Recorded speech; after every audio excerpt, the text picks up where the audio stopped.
Welcome to today topic. నేను Lakshmi.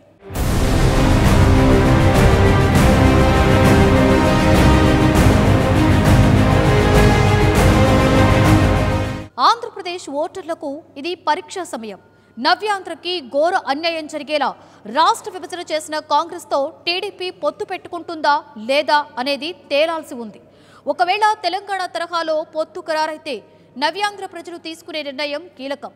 Cycle గుర్తు అభిమానులు ఇతర పార్టీల వైపు చూసే అవకాశం ఉంది. వైసీపీ జనసేనలో కూడా ఒక పార్టీని ఎంచుకునే అవకాశం కనిపిస్తోంది. విశ్వసనీయత విషయంలో జగన్ వైఖరి అనుమానాస్పదంగా ఉంది. అవకాశవాద రాజకీయాలు టీఆర్ఎస్తో పొత్తుకి ఆరాటపడడం తెలుగుదేశం పార్టీకి మైనస్ పాయింట్లుగా మారవచ్చు. మొదటి నుండి స్థిరమైన రాజీలేని వైఖరితో పనిచేస్తున్న పవన్ కళ్యాణ్ నాయకత్వం మేరని నవ్యాంధ్ర జనం భావించే అవకాశాలే ఎక్కువ అంటున్నారు పరిశీలకులు.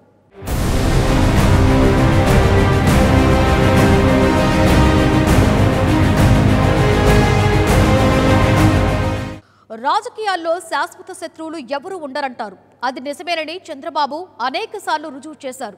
ఒకప్పుడు తెలుగువారి ఆత్మ గౌరవానికి భంగం కలిగించిన పార్టీ, నవ్యాంధ్రకు దారుణమైన అన్యాయం జరిగేలా రాష్ట్ర విభజన చేసిన పార్టీ కాంగ్రెస్తో చేతులు కలిపారు. అసలు రాష్ట్రం రెండుగా చీలిపోవడానికి కారణమైన తెలంగాణ రాష్ట్ర సమితితోనే పొత్తు పెట్టుకోవాలని చూశారు. ఆ పార్టీ ససేమిరా అనడంతో హస్తం పార్టీకి అతుకుగా చేరి తెలంగాణలో ఎన్నికలకు సై అన్నారు. జాతీయ స్థాయిలో కాంగ్రెస్ను గెలిపించడానికి మహాకూటమి కోసం నిర్విరామంగా కృషి చేస్తున్నారు. మరి ఏపీ సంగతేంటి? ఇక్కడ కూడా హస్తంతో సైకిల్ దోస్తీ పక్కానా అంటే ఇంతవరకు ఆయన ఖచ్చితంగా ఏమీ చెప్పలేదు.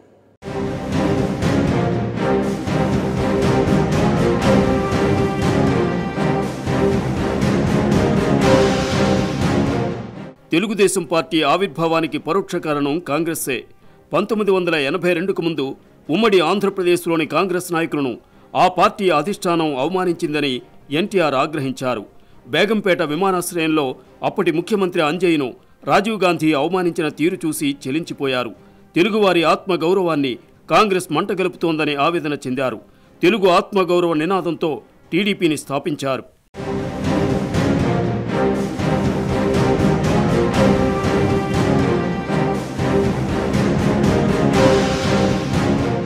తెలుగుదేశం పార్టీకి హైదరాబాద్లో అంకురార్పణ జరిగింది. 1982 మార్చి 29న పార్టీని ఏర్పాటు చేస్తున్నట్టు ఎన్టీఆర్ భాగ్యనగరంలో ప్రకటించారు. ఆ తరువాత పార్టీ నిర్మాణంతో పాటు ప్రజల్లోకి వెళ్లడానికి ముమ్మరంగా సన్నాహాలు చేసుకున్నారు. చైతన్య రథంలో రాష్ట్రమంతటా పర్యటించారు. వెండితెరపై రాముడిగా, కృష్ణుడిగా ఓ వెలుగు వెలిగిన ఎన్టీఆర్కు ప్రజలు నీరాజనం పట్టారు. 1983 ఎన్నికల్లో సైకిల్ గుర్తుకు ఓటు వేసి భారీ మెజార్టీతో గెలిపించారు.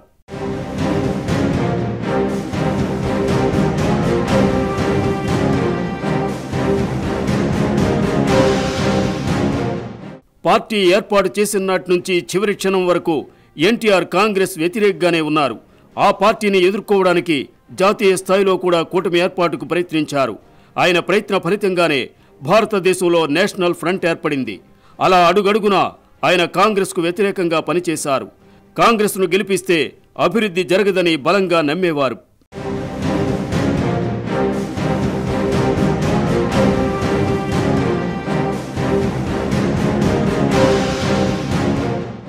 ఎన్టీఆర్ తరువాత తెలుగుదేశం పగ్గాలు చేపట్టిన చంద్రబాబు కూడా చాలా కాలం పాటు కాంగ్రెస్ వ్యతిరేకంగానే ఉన్నారు.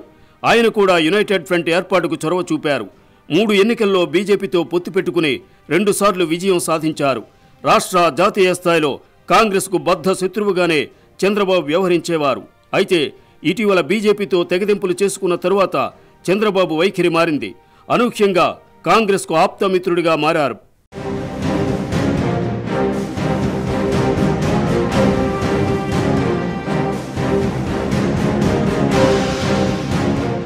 ఢిల్లీ వెళ్లి రాహుల్ గాంధీతో భేటీ అయ్యారు. అలా తెలంగాణ అసెంబ్లీ ఎన్నికల్లో కాంగ్రెస్, టీడీపీ పొత్తుకు బాటలు వేశారు. టీఆర్ఎస్ను ఓడించడానికి సీట్ల విషయంలో పట్టింపు లేకుండా మహాకూటమిలో కీలక పాత్ర పోషించారు. టీడీపీకి సీట్లు తక్కువైనా ఇబ్బంది లేదని తమ పార్టీకి చెందిన తెలంగాణ నేతలకు నచ్చజెప్పారు. రాహుల్ గాంధీతో కలిసి ముమ్మరంగా ప్రచారం కూడా చేశారు. తెలంగాణలో మహాకూటమి ఓడిపోయిన తరువాత ఏపీలో పొత్తు సంగతి తాత్కాలికంగా పక్కకు వెళ్ళింది. కానీ సార్వత్రిక ఎన్నికలు దగ్గర పడుతున్న కారణంగా ఏపీలో పొత్తు ఇప్పుడు మళ్లీ చర్చనీయాంశమైంది. పొత్తు ఉంటుందా లేదా అనేది ఇంతవరకు అధికారికంగా ఖరారు కాలేదు. కాంగ్రెస్ నాయకులు పొత్తు ఉండాలని కోరుకుంటున్నారు. టీడీపీలో చాలా మంది పొత్తు వద్దంటున్నారు. దీంతో చంద్రబాబు ఇప్పటివరకు ఎటూ తేల్చలేదు. అయితే పొత్తు ఉంటుందని ఉండదని ఊహాగానాలు మాత్రం జోరుగా వినవస్తున్నాయి.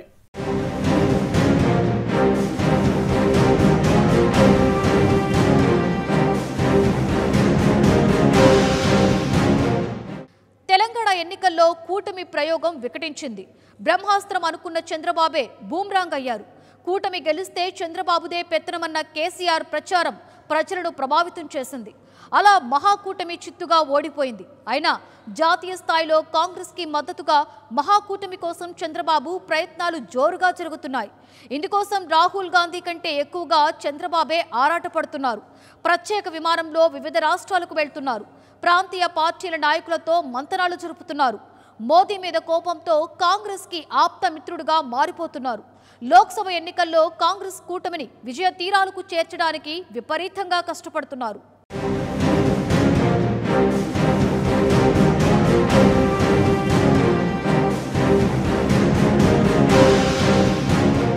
తెలంగాణలో మహాకూటమికి చంద్రబాబు ప్లస్ పాయింట్ అవుతారనుకుంటే ఆయనే మైనస్ పాయింట్ అయ్యారు. ఆయన పెత్తనం కావాలా లేక కేసీఆర్ సంక్షేమ పథకాలు కావాలా అంటూ టీఆర్ఎస్ నేతలు ప్రజల్లోకి వెళ్లారు. కాళేశ్వరం కావాలా శనేశ్వరం కావాలా అన్న కేసీఆర్ ప్రశ్న ప్రజల్ని ఆలోచింపజేసింది. మొత్తానికి టీఆర్ఎస్ ఘన విజయం సాధించింది. మహాకూటమి ఘోరంగా ఓడిపోయింది.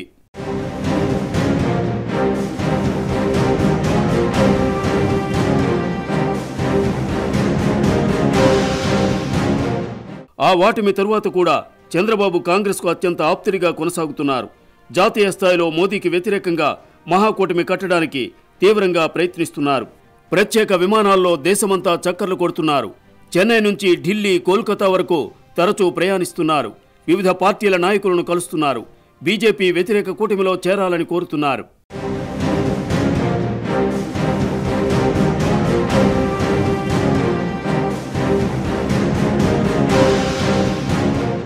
ఆయన ప్రయత్నాలు ఫలించాయా లేదా అంటే ఎటూ చెప్పలేని పరిస్థితి. యూపీలో మాయావతి, అఖిలేష్ యాదవ్లు కాంగ్రెస్ను జాంతానయ్యానట్టుగా పక్కన పెట్టి పొత్తును ఖరారు చేసుకున్నారు. చివరకు చిన్న పార్టీ ఆర్ఎల్డీని కూడా కూటమిలో చేర్చుకోవడానికి సిద్ధపడ్డారు. కానీ కాంగ్రెస్తో మాత్రం పొత్తు వద్దని కరాఖండిగా నిర్ణయించుకున్నారు. ఇది చంద్రబాబు, రాహుల్ గాంధీ ప్రయత్నాలకు అతిపెద్ద విఘాతం. అటు కోల్కతాలో భారీ ర్యాలీ తలపెట్టిన మమతా బెనర్జీ కూడా రాహుల్ గాంధీ ప్రాధాన్యాన్ని ఏమాత్రం పట్టించుకోవడం లేదు. ఆయన ప్రధాని అభ్యర్థిత్వంపై తృణమూల్ కాంగ్రెస్కు ఏమాత్రం సానుకూల అభిప్రాయం లేదని స్పష్టంగా అర్థమవుతోంది. ఇంకా ఇతర ప్రాంతీయ పార్టీలు పెద్ద సంఖ్యలో కాంగ్రెస్ పంచన చేరుతాయంటే అనుమానంగానే ఉంది. స్టాలిన్, కుమారస్వామి ఇప్పుడు కాంగ్రెస్కు మిత్రులే. దీనికి చంద్రబాబు ప్రమేయం అవసరం లేదు. ఆయన ప్రయత్నాలకు అతీతంగానే డీఎంకే, జేడీఎస్ కాంగ్రెస్కు మిత్రపక్షాలుగా కొనసాగుతున్నాయి. కర్ణాటకలో అయితే కుమారస్వామి ప్రభుత్వంలో కాంగ్రెస్దే పెద్దన్న పాత్ర.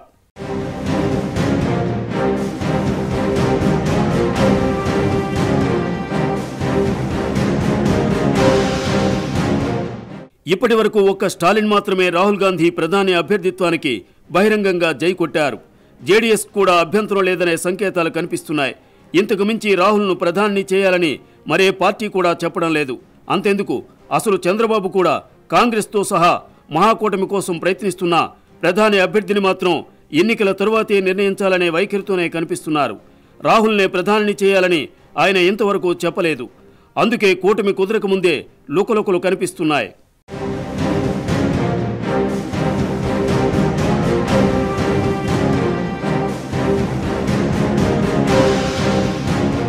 కాంగ్రెస్ ని కేంద్రంలో మళ్లీ అధికారంలోకి తీసుకురావడానికి చంద్రబాబు పడుతున్న ఆరాటం ఏపీ ప్రజలకు ఆశ్చర్యాన్ని కలిగిస్తోంది. ఉమ్మడి రాష్ట్రాన్ని అశాస్త్రీయంగా విడగొట్టి కనీసం రాజధాని కూడా లేకుండా చేసింది కాంగ్రెసే అని ఆయన గతంలో తీవ్రంగా విమర్శించారు. కాంగ్రెస్ పార్టీ ఆంధ్రుల ద్రోహి అనే అభిప్రాయం ప్రజల్లో ఉంది. ఆ పార్టీ పుణ్యమా అని విభజన కష్టాలు ఇంకా తీరను లేదు. ఆ ప్రభావం ఇంకా చాలా కాలం వెంటాడే అవకాశము ఉంది. అయినా కాంగ్రెస్తో చంద్రబాబు చేతులు కలపడం ఏమిటని ఆంధ్రులు విస్తుపోతున్నారు. ఇది జాతి ప్రయోజనాల కోసమనే ఒక్క ముక్కను ఆయన పదే పదే చెప్తూ తనని తాను సమర్థించుకుంటూ ఉన్నారు.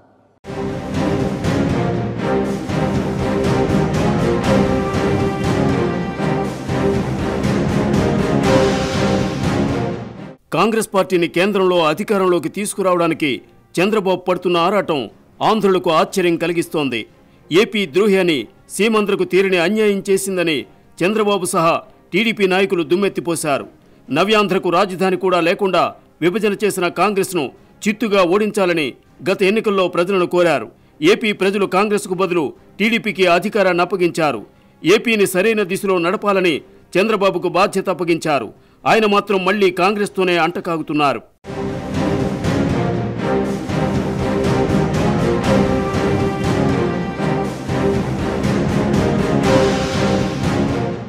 రాష్ట్ర విభజన నాటకంలో కాంగ్రెస్ ఎంత దారుణంగా వ్యవహరించిందో ఇంకా ఎవరూ మర్చిపోలేదు.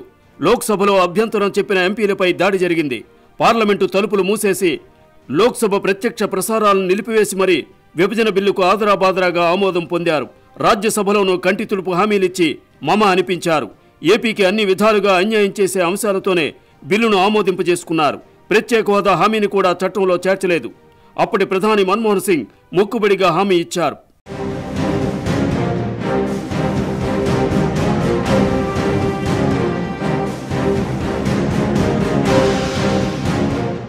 నవ్యాంధ్ర కోలుకోలేనంత దారుణంగా నష్టం చేసిన కాంగ్రెస్తో చంద్రబాబు పొత్తు పెట్టుకోవడం ఏపీ ప్రజలకు మింగుడు పట్టం లేదు. అంతటి ద్రోహం చేసిన పార్టీతో పొత్తు పెట్టుకున్న ఆయన చిత్తశుద్ధిని కూడా శంకించాల్సిందే అనే అభిప్రాయాలు వినవస్తున్నాయి. మోదీపై కోపంతో కాంగ్రెస్ పంచన చేరడం ద్వారా ఆయన ఏపీకి ఏ విధంగా మేలు చేస్తున్నట్టు అని ప్రజలు ప్రశ్నిస్తున్నారు. తెలంగాణలో కుదిరిన పొత్తు ఏపీలో కొనసాగితే ప్రజల నుంచి తీవ్ర వ్యతిరేకత వచ్చే అవకాశం ఉంది. ప్రత్యేక హోదా అంశాన్ని చట్టంలో చేర్చి ఉంటే కొంతలో కొంతైనా ఊరట లభించేదనే అభిప్రాయం కూడా వినవస్తోంది. అటు కాంగ్రెస్ ఇటు బీజేపీ రెండు అన్యాయమే చేశాయని ఏపీ ప్రజలు బలంగా నమ్ముతున్నారు. ఈ రెండు పార్టీలతోనూ స్నేహం చేసిన చరిత్ర చంద్రబాబుది. ఇంతా చేసి ఏపీని ముందుకు తీసుకెళ్లే విషయంలో ఆయన పనితీరుపైన ప్రజలు పెదవి విరుస్తున్నారు.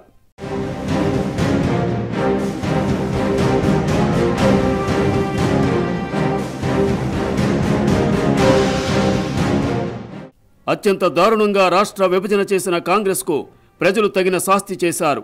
గత ఎన్నికల్లో ఏపీలో ఒక్క సీటు కూడా ఇవ్వలేదు. కనీసం డిపాజిట్లు కూడా వచ్చాయంటే అది లేదు. 175 సీట్లకు గాను 2 చోట్ల మాత్రమే ఆ పార్టీ అభ్యర్థులకు డిపాజిట్ దక్కింది.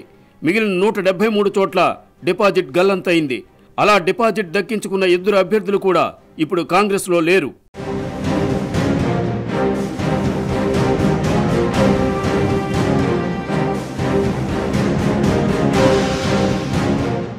నాలుగున్నర సంవత్సరాలు గడిచినా కాంగ్రెస్ పరిస్థితి ఏమాత్రం మెరుగుపడలేదు. ఒకప్పుడు పార్టీని వీడిన వారిని మళ్లీ కాంగ్రెస్ గూటికి చేర్చడానికి కొంత ప్రయత్నం జరిగింది. పీసీసీ అధ్యక్షుడు రఘువీరారెడ్డి ఇతర నాయకులు తమ వంతుగా కొంత ప్రయత్నం చేశారు. కానీ లీడర్ క్యాడర్ విషయంలో ఆ పార్టీ ఇప్పటికీ నామమాత్రంగానే ఉంది. పల్లెల్లో పట్టణాల్లో కాంగ్రెస్ ఉనికి నామమాత్రమే. ఆ పార్టీ తరపున ఎన్నికల్లో పోటీ చేయడానికి ఉత్సాహంగా ముందుకు వచ్చేవారు కూడా ఎక్కువగా కనిపించడం లేదు. ఎన్నికల్లో గెలవడం సంగతి తరువాత కనీసం డిపాజిట్ వస్తుందా అని ఆ పార్టీ నాయకులు చాలామంది అయోమయంలో ఉన్నారు.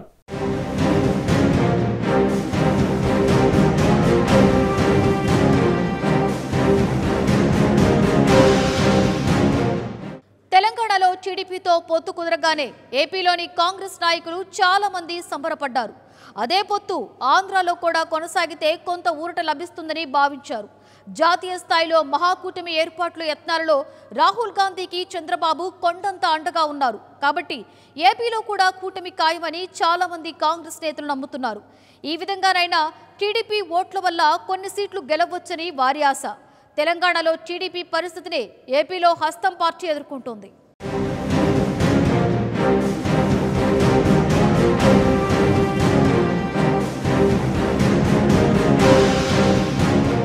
పక్క రాష్ట్రంలో చోటు చేసుకున్న ఓ పరిణామం ఏపీలో కాంగ్రెస్ నేతలకు చాలా సంతోషాన్నిచ్చింది. సినీ భాషలో చెప్పాలంటే ఫుల్ జోష్ ఇచ్చింది. ఆ ఎన్నికల్లో మహాకూటమి గెలవడం ఖాయమని కూడా ఆ నాయకులు భావించారు. ఏపీలో కూడా టీడీపీతో పొత్తు కుదిరితే అది తమకు భారీగా ప్రయోజనం కలిగిస్తుందని ఆశించారు. నిండా మునిగిన మనిషికి చిన్న ఆధారం దొరికితే ఎలా ఉంటుందో అలా ఏపీ నేతలు సంబరపడ్డారు. తాము ఒంటరిగా పోటీ చేస్తే గెలిచే అవకాశం ఏమాత్రం లేదని చాలామంది అంగీకరిస్తున్నారు. 2014 నాటికి ఇప్పటికీ పరిస్థితి ఏమీ మారలేదని వారికి అర్థమైంది. ప్రజల్లో తమ పార్టీ పట్ల కోపం ఇంకా చల్లారలేదని, కనీసం కాస్త తగ్గిన సూచనలు కూడా లేవని వారు ఒప్పుకుంటున్నారు.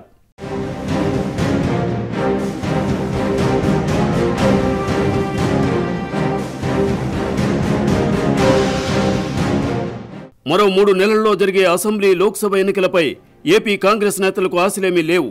ఒంటరి పోరులో ఏదో సాధిస్తామనే నమ్మకం వారిలో కనిపించడం లేదు. వచ్చే ఎన్నికల్ని ఎలా ఎదుర్కోవాలని చాలామంది మదన పడుతున్నారు.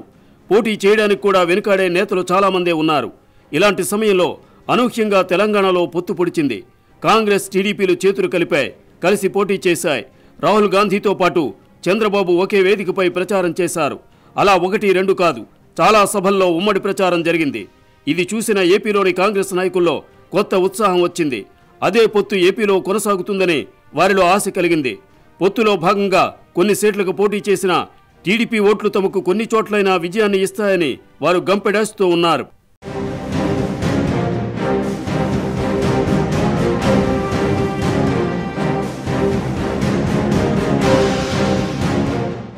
గత ఎన్నికల్లో డిపాజిట్లు గల్లంతైనట్టే ఈసారి కూడా జరగరాదంటే టీడీపీతో పొత్తు ఒకటే మార్గమని వారిలో చాలామంది నమ్ముతున్నారు. మొత్తం సీట్లకు పోటీ చేసి డిపాజిట్లు గల్లంతయ్యే కంటే పొత్తులో కొన్ని సీట్లకు పోటీ చేయడం మంచిదంటున్నారు. తెలుగుదేశం పార్టీ ఓట్లు తమకు పడితే కొన్నైనా సీట్లు గెలవచ్చని, అసెంబ్లీలో కనీసం ప్రాతినిధ్యమైనా ఉంటుందని ఆంధ్ర కాంగ్రెస్ నేతల ఉద్దేశం. అందుకే సైకిల్ సవారీ అత్యవసరమని వారు భావిస్తున్నారు. అంటే పొత్తు లాభం మాత్రం కాంగ్రెస్కు ఖాయమన్నమాట. మరి టీడీపీలో భిన్నమైన వాదనలు వినవస్తున్నాయి.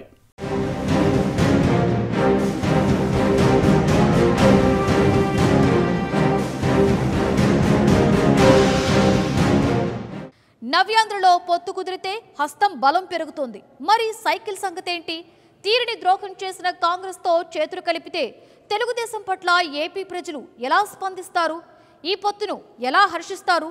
ఈ 2 పార్టీల కూటమి అధికారంలోకి రావాలని వాళ్ళు ఎలా కోరుకుంటారు? అందుకే టీడీపీలో కొందరు నాయకులు పొత్తు వద్దంటున్నారు. అదే కుదిరితే ప్రతిపక్షాల చేతికి బ్రహ్మాస్త్రాన్ని ఇచ్చినట్లవుతుందని భయపడుతున్నారు. ఆంధ్రుల మనోభావాలు కూడా అలాగే కనిపిస్తున్నాయి. సాంప్రదాయ టీడీపీ ఓటర్లు కూడా కాంగ్రెస్తో పొత్తును సమర్థించే పరిస్థితి కనిపించడం లేదు.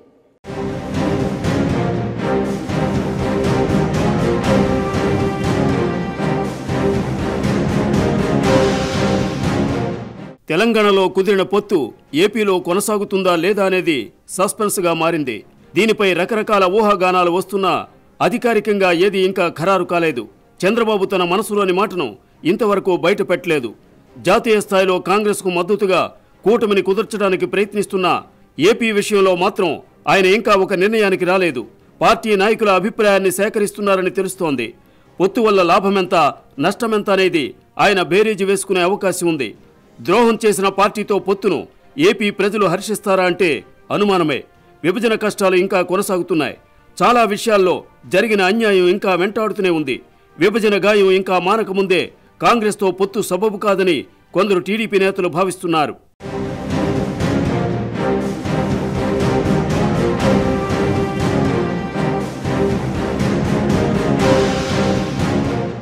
ఒకవేళ పొత్తుకే మొగ్గు చూపితే దాని పర్యవసానం తీవ్రంగా ఉండొచ్చు. అభ్యర్థి ఎవరైనా సైకిల్ గుర్తుకే ఓటు వేసే సంప్రదాయ టీడీపీ ఓటర్లు కూడా ఈ పొత్తును స్వాగతించడం కష్టం కావచ్చు. పొత్తు వల్ల కాంగ్రెస్కు లాభమైన టీడీపీకి నష్టమే అనే అభిప్రాయం వినవస్తోంది. గత ఎన్నికల్లో బీజేపీ పొత్తు వల్ల ఎంతో కొంత టీడీపీకి కలిసి వచ్చింది. గట్టి పోటీ ఉన్న చోట్ల బీజేపీకి ఉన్న కొద్దిపాటి ఓట్లు కూడా టీడీపీకి లాభించాయి. ఈసారి ఆ పొత్తు లేదు. దాన్ని భర్తీ చేసుకోవడానికి కాంగ్రెస్తో చేతులు కలిపితే మరింత నష్టం కలిగే అవకాశాలే ఎక్కువ.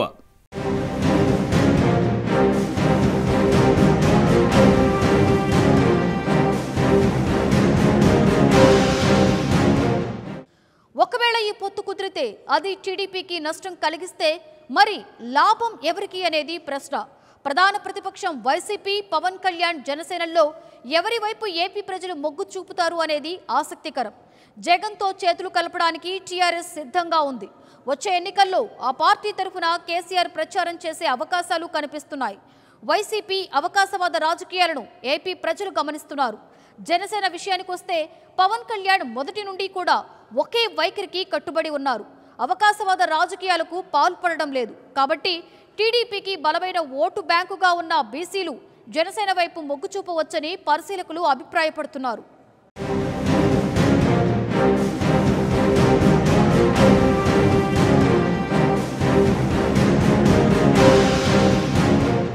తెలుగుదేశం పార్టీకి బీసీలు బలమైన ఓటు బ్యాంక్గా ఉన్నారు. ఎన్టీఆర్ హయాం నుంచి ఇదే ఒరవడి కొనసాగుతోంది. బడుగు బలహీన వర్గాలకు ఎన్టీఆర్ పెద్దపీట వేయడంతో ఆ వర్గాల్లో చాలామంది టీడీపీకి అభిమానులుగా మారారు. ఇప్పుడు కాంగ్రెస్తో టీడీపీ పొత్తు పెట్టుకుంటే వారి ఓటు బ్యాంకు ఎవరికనేది కీలకమవుతుంది. ప్రధాన ప్రతిపక్షంగా ఉన్న వైసీపీ వైఖరి పూర్తి విశ్వసనీయంగా కనిపించడం లేదు. అవకాశవాద రాజకీయాలతో ఆ పార్టీ ప్రతిష్ట మసకబారింది. చంద్రబాబును విమర్శించడమే అజెండాగా మారింది. ఒకరి మీద కోపంతో మరొకరితో దోస్తీ మినహా నిర్మాణాత్మక ప్రతిపక్షంగా వైసీపీ వ్యవహరించిన దాఖలాలు లేవు. రాష్ట్ర విభజనకు కారణమైన టీఆర్ఎస్తో దోస్తీకి జగన్ సిద్ధపడ్డారు.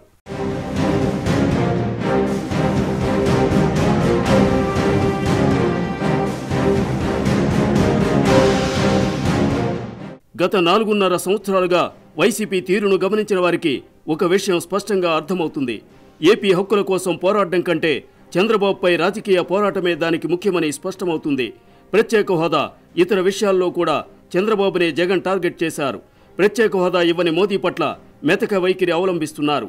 కాబట్టి టీడీపీ మద్దతుదారులైన బీసీలు, ఇతర వర్గాల వారు వైసీపీని పూర్తిగా నమ్ముతారంటే అనుమానమే.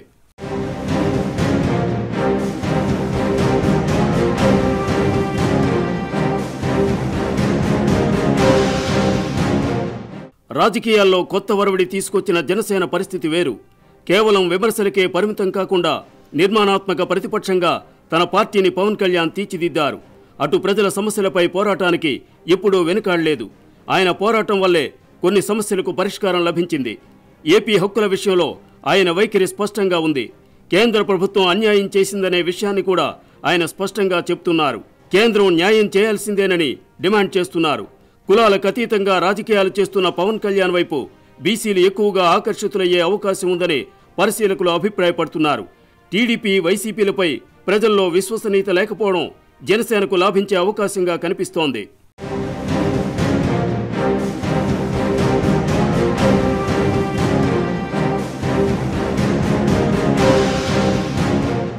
వచ్చే ఎన్నికలు ఏపీ భవిష్యత్తుకు కీలకమైనవి. ఇప్పటికే విభజన కష్టాలు వెంటాడుతున్నాయి. కనీసం రాబోయే 5 ఏళ్లలో అయినా రాష్ట్రాన్ని సరైన దారిలో నడపడం, హక్కులను సాధించడం చాలా ముఖ్యం. ఇది జరగాలంటే చిత్తశుద్ధి గల పార్టీకి అధికారం రావాలి. అప్పుడే అటు రాష్ట్రం ముందుకు వెళ్తుంది, ఇటు ప్రజలకు మేలు కలుగుతుంది. ఇవన్నీ చేయగలవారు ఎవరనేది ఇప్పుడు ఏపీ ప్రజలు నిర్ణయించుకోవాల్సి ఉంది. యువతతో పాటు అన్ని వర్గాల వారికి పవన్ కళ్యాణ్ వైఖరిలో స్పష్టత కనిపిస్తోంది. అదే ఆయనకు ప్లస్ పాయింట్ కావచ్చు.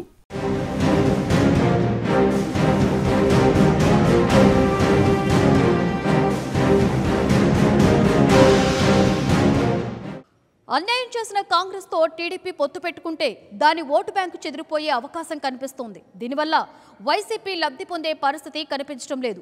టీఆర్ఎస్తో దోస్తీకి జగన్ ఆరాటపడడం కూడా మైనస్ పాయింట్ కావచ్చు. దీన్ని బట్టి గ్లాసు గుర్తుగా బరిలోకి దిగే జనసేనకు అధికారాన్ని వెండి పళ్ళెంలో పెట్టి అప్పగించాలని ఏపీ ప్రజలు నిర్ణయిస్తారా? వేచి చూద్దాం. ఇది టుడే టాపిక్. మరో టాపిక్తో మళ్ళీ కలుద్దాం. అంతవరకు సెలవు.